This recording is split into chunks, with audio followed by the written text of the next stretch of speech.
жолдорду салдырбай атат, тажиттар тоскоолдук кылып атат. Анан топологонду чыгарып, өздөрү тосуп, өздөрү элге ок атып кылып тополоң башталды да. Анан өздөрү тосуп алган. Анан ол жерде мисалы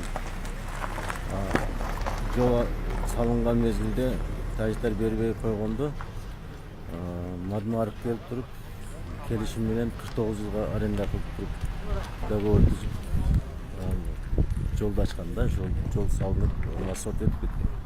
Энди ким билет, бул кандай договор болгон, 49 жылдагы 49 күн эле өтүп кетет. 49 жылдын азыр 10 жылынан ашып кетти.